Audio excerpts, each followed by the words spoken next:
I just wanted to talk today about my method or my way of thinking about dungeons when I create dungeon stuff. And I thought that it would be a fun topic to cover. It's something I haven't ever talked about.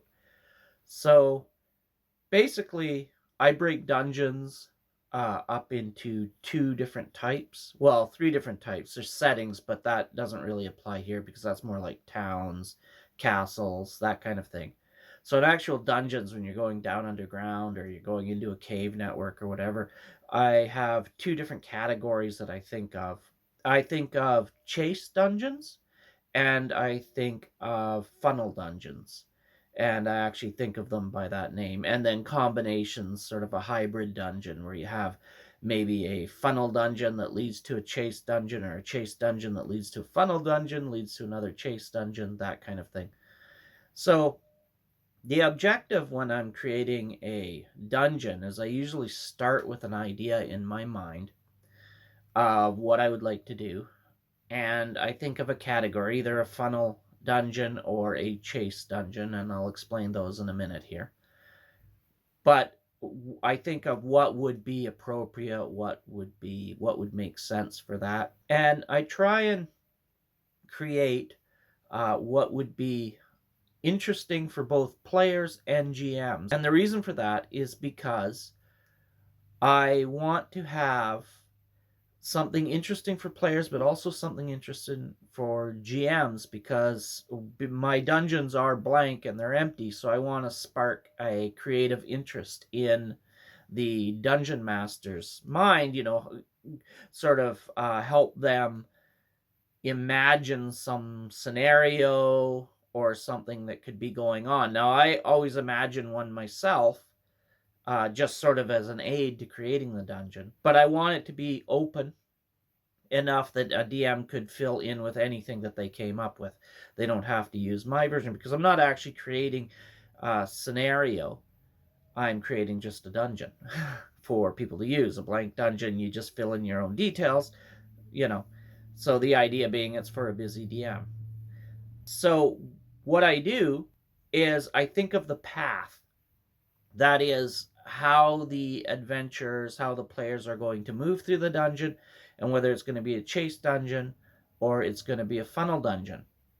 And so those are the three biggest elements I have: is path, and then the type of dungeon. And the path that is going to go through the dungeon is going to help dictate where my corridors are, my connections, my secret passages, my stairs, that kind of thing. I'm going to move over now to pen and paper and explain it that way because it's easier for me, and then I'll use some of my recent dungeons sort of as examples of what I'm talking about. And you'll get a clearer picture of what a chase dungeon is and what a funnel dungeon is. So, here we go. Okay, so what I'm talking about with a dungeon, the two different kinds, and the path. So the path is the direction that the adventure is going to take. So I'll think of it in terms of how the players are going to travel through the dungeon, and then I will create the rooms for that dungeon. And what will end up happening is the path will be the adventure path. So room 1, room 2, room 3, room 4, room 5.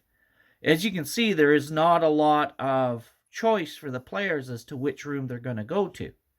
So this is an example of a funnel dungeon because it funnels the players through. Now, you can have options where they could go to another room, then up to another room, and then for some adventures, right?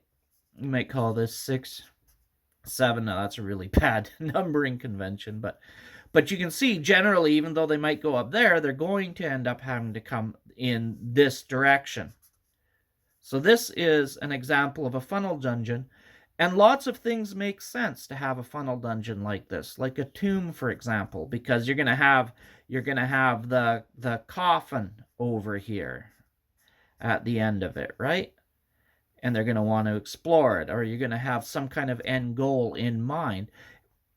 And you have a steady, well, you would want to have a steady escalation in encounters, maybe some traps, maybe some riddles, different monsters to fight, and ultimately you're going to end up with your big bad at the end here.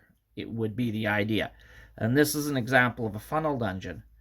Now, a chase dungeon has a different kind of path. A chase dungeon starts, the path starts, but then it can loop around itself, and there can be another one, maybe another one like this, and then I have my rooms here, maybe a room here, maybe a room here, room along here, room along here, room here, maybe a giant room here, another room here.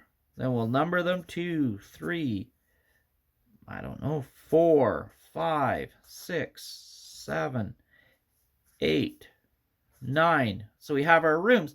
Now, in this kind of a situation, what you have is you have your adventure path. Again, this is the path. And this is the direction that the adventure is going to go on. But the DM, the GM, doesn't really know what path the players are going to take. Now, this is a lot of fun. It reminds me of those movies where you see the people chasing each other back and forth through the doors. And that's why I call it a chase dungeon, is because I don't know if you've seen those old movies, but they have a corridor full of doors, and the bad guy comes out this way, the good guy is this way, then the bad guy and good guy at the same time go, and that kind of thing, right? So that's what this reminds me of. Both of these dungeons have their uses for the GM. In the funnel dungeon, the GM knows what to expect from the players. They know what the next scenario is going to be. They know what the next encounter is going to be. They have a fairly good idea of where the players are going to go. Maybe this is a secret passage.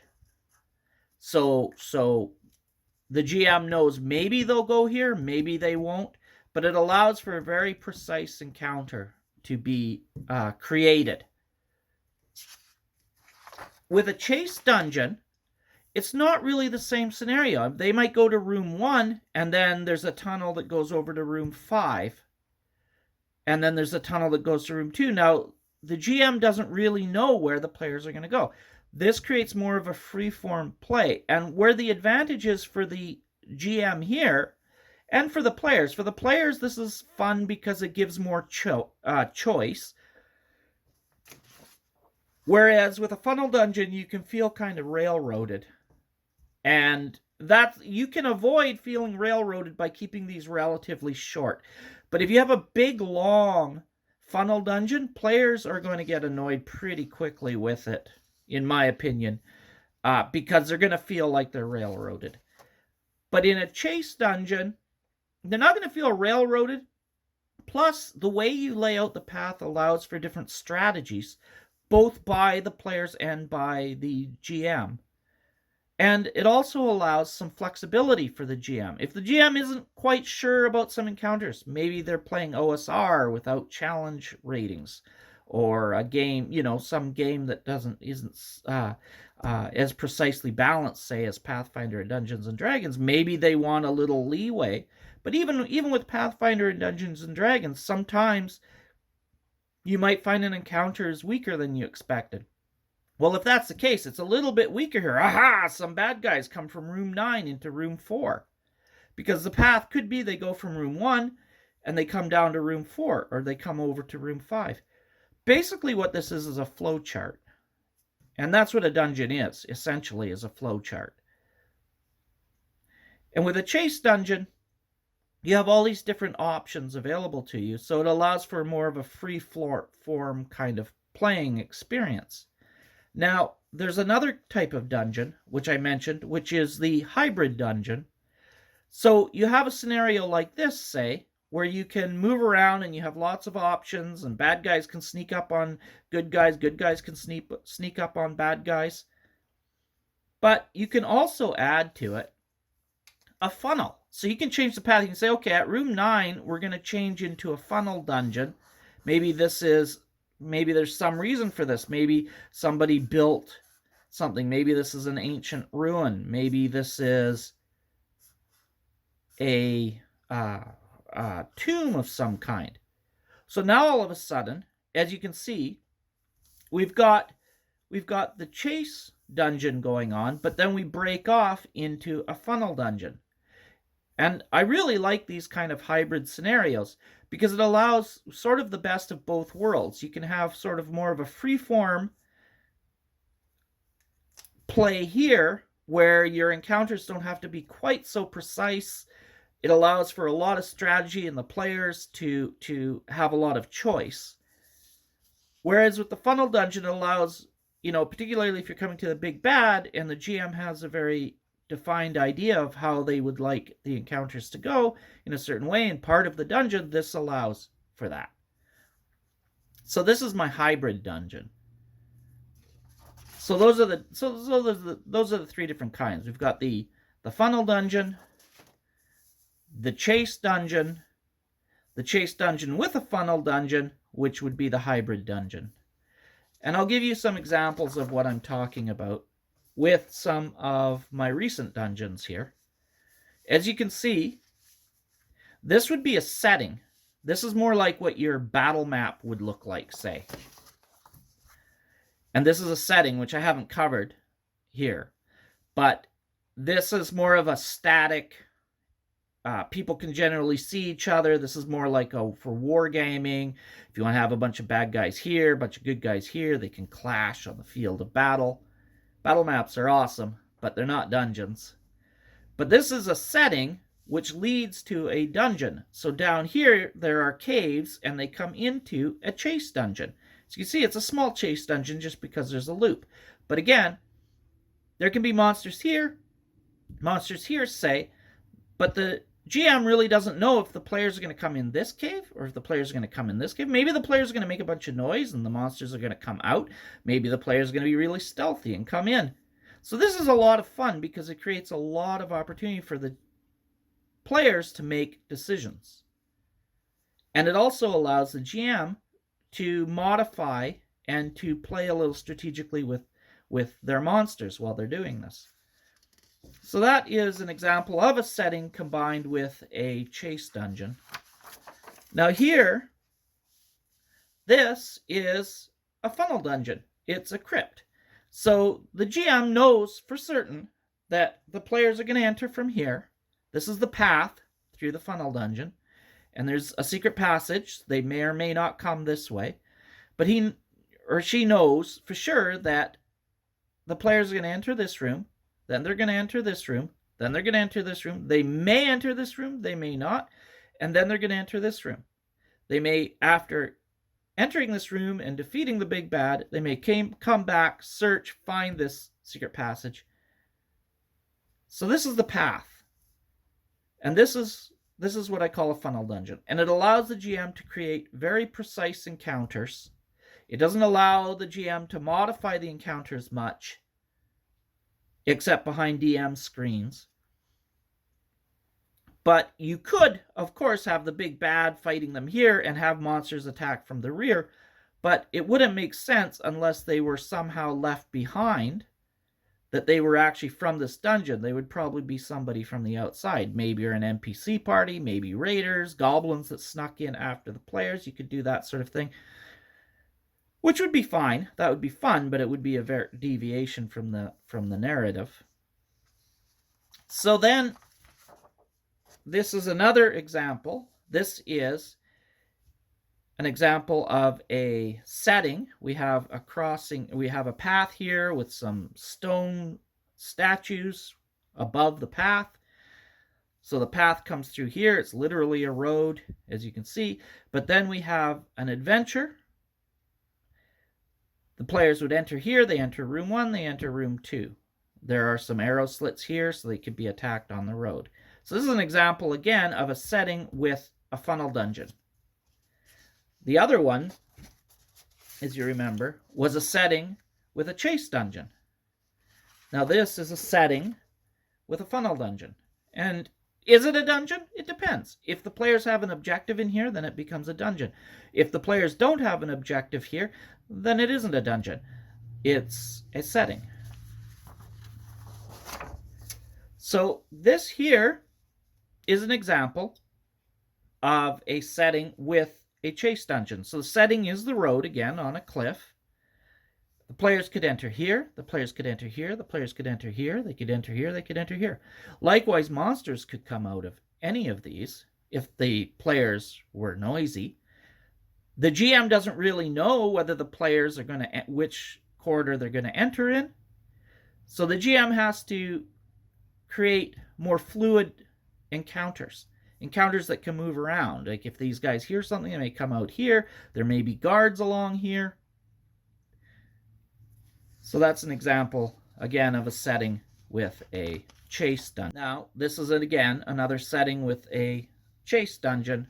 Although this looks more like a funnel dungeon, you might think, because it has just rooms in it. But it isn't, because the players could enter here, but the players could also enter here. There's a hole in the wall. There's been some kind of a breach. Perhaps the people that live here made the breach so they could sneak up on the players as they go to this door. Maybe this is hidden. Maybe not. But the GM, likewise, the GM doesn't know for certain if the players are going to go in here or if the players are going to go in here. Maybe the players won't even notice this. But because there's a loop, because the path is circular, this is a chase dungeon. Meaning the players or the monsters can chase each other around. This is an example of a small hybrid dungeon. Well, actually, no, it isn't. I'm sorry. This one is another chase dungeon. The players can only enter one way, but once they've entered, they have many options, and so do the monsters. They can circle around this way. The path is circular here, and the path is circular here. So the players may come down this way while monsters are coming out this way to get behind them. Or maybe the players know that the monsters are there, so the players wait, and the monsters come out this way, and the players are able to sneak up behind them. Again, this allows for a lot of fun strategy by the players and the GM. So it's another fun kind. And this is an example. I bet you know already. Can you tell? This is a funnel dungeon. Again, the path comes through this way. The GM doesn't really know, or the GM, sorry, does know exactly how the players are going to have to go through here. There are a couple options. Once the players come up the stairs and go through these doors, they come to this small library. Are they going to find the secret passage into this room? Maybe, maybe not. Maybe they'll find it later. But that's a small variation. The GM knows that even if they don't find that, they will have to go to this room. They go to this room, they may go here, they may go here.